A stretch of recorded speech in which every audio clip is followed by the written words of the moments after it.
Have you ever wanted to see what the inside of a water to air cooler looks like? We can see it pretty well from the outside corner, but if we cut out an inside corner, we'll be able to get a good view of what's really happening. We have a water jet and it does crazy things. B-Man, what are the stats on the water jet? So it'll basically cut any material up to 8 inches thick, uses 50,000 PSI water to accelerate the garnet, cuts anything you want basically. 8 inches is a pretty good size. So what's the feed rate of this thing? How fast are we cutting? So the feed rate is adjusted automatically based off the input of material you select. Right now I have it selected at 3.5 inches aluminum because that's the thickness of the part, and it's going to be running at 1.7 inches a minute. That's definitely the thing with waterjet. This is super thick. You obviously put it in as if it was aluminum all the way Solid, through. yeah. So you could probably double the speed, but waterjet is extremely slow and it doesn't have any issues with having a kerf or a heat affected zone like you would have on a plasma or laser. Huge benefits with that. You can cut like countertops, wood, carbon fiber, all kinds of stuff with this. This is a Vibrant Performance water to air cooler. They sent us this so that we could cut it in half. This was an idea I had that we can get a good look inside of components, specifically from Vibrant and any other things that we decide to cut in half. Before we cut this, we have no idea what's gonna happen. I'm gonna make an assumption on how this system works. The water flows in through this side of the cooler and the air flows through this side. You can really see a difference with the fin design. I can actually see through the air one, and then through the water one I can't. The webbing and fins look significantly thinner and more offset, assuming that the water going through this is going to spend more time and contact more surface area to transfer the temperature change, essentially. Water is anywhere between 50 and 100 times more efficient at cooling a surface, mainly based on the sheer volume and weight of the water compared to air. Water is roughly 800 times denser than air.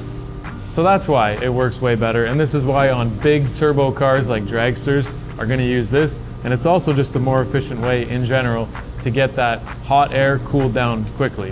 What's the other benefit of it though? Allows you to mount it The benefits anywhere. of this would be a much more efficient exchange of heat. The size of it is significantly smaller, the weight of it is smaller, and you can just get way more done. The problem with big turbos, tons of heat, is you can't get rid of it with a simple air-to-air intercooler, which uses the external air to cool the air that's also passing through it, kind of like a 1-to-1 ratio. It's just not going to do very much, and they've done all kinds of testing with measuring the temperature pre and post cooler, whereas this, I don't actually know specifically what that reading would be, but it will be a lot more of a difference. What do we have on here before we start moving stuff? Currently we have some 3/4 AR. We run some SC300 arms on there, and the 2 E46 lowers are for Atom LZ actually. And then what we're going to do is we're going to utilize the sheet that's already on the table and then clamp it overhanging, so that way we can cut it above water and you guys will be able to see everything that's going on. Cool. How loud's it gonna be, man? We generally cut underwater to reduce the noise. Since we are cutting above water, it's going to be very loud. And I generally wear hearing protection all day. And before the water gets all disturbed, you can see how much mud this system has to extract from here. Because we cut with garnet mixed with high pressure water, that's how it cuts through this so well. We have to deal with all this mud. Usually you can't see this, but we're just coming in this morning and the water's nice and settled. This thing also gets hotter than a hot tub from all of the friction, from all of the pressure. It's a giant sauna steam room when this thing's running, especially in the summer. They don't tell you that stuff when you buy these things. All right, so what we're going to do is we're just going to utilize a simple clamp, overhang it by about 2 inches. The sheet is already square, so I can line it up with the edge here. And then it's just a matter of clamping her down. The clamp won't get in the way of the head because the head is offset. There'll be no issue. So we're going to basically cut from here to here. So right now we're just going to bring the machine into the home position. I've already set everything up already.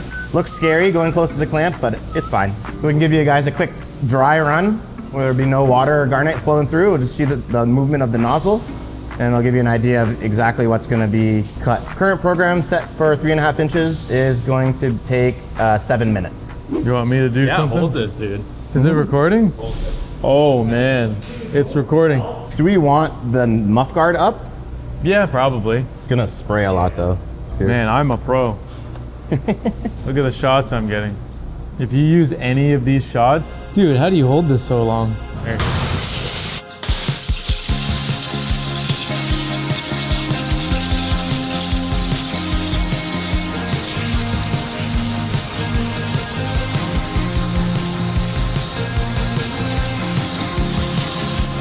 feel like little pieces of sand like hitting my hand or something. Yeah, probably. I think you could definitely go faster. Yeah. Because if that was 3-inch thick aluminum, that's the speed. Yeah. I just wanted to guarantee that I was going to cut through. The next one we can try a little quicker. Clean cut.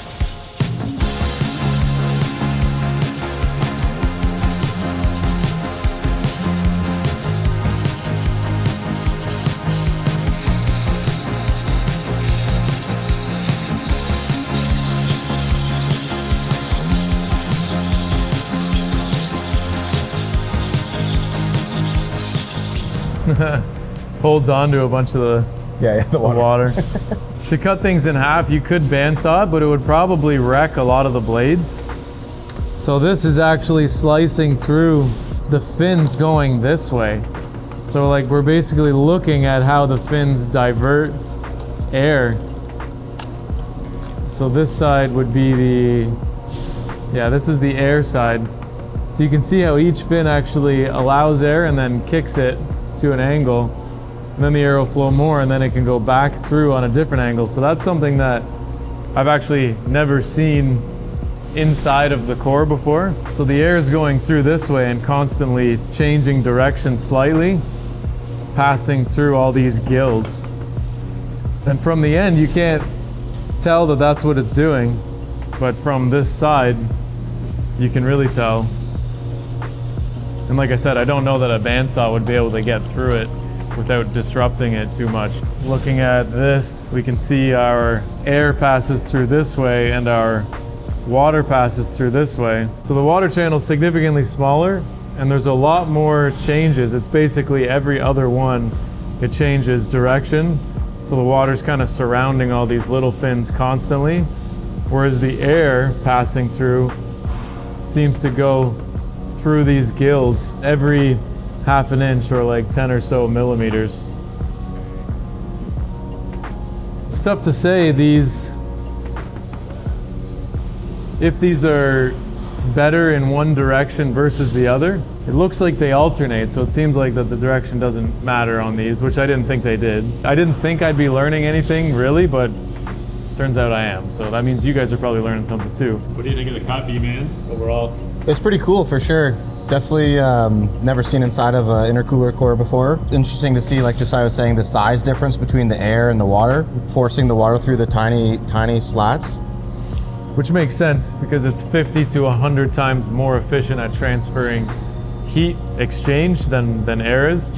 So if you had a fitting on this end, pushing water, maybe you put like a -12 here or something, and then a water pump has a chiller in the back or something, that water constantly passing through here is going to cool this up to 100 times faster. It's going to work really well. The other benefit you would get too is it would be cooling at stationary. You wouldn't even have to be moving, and you could put it anywhere in the car because you're not restricted to having an airflow access. Yeah. So if you were using this for like a drift car, for example, I mean, it's really common in drag. The car is sitting there in grid or waiting and cooling the block down significantly versus an intercooler, which requires airflow to get the ideal cooling. So this is a Vibrant Performance air-to-water core. It is a fabrication component, so you can build your own for your own application. And let us know in the comments what you guys want us to cut next. We're going to be cutting regularly Vibrant specific components, but realistically, we could cut anything in half that you want to see the inside of.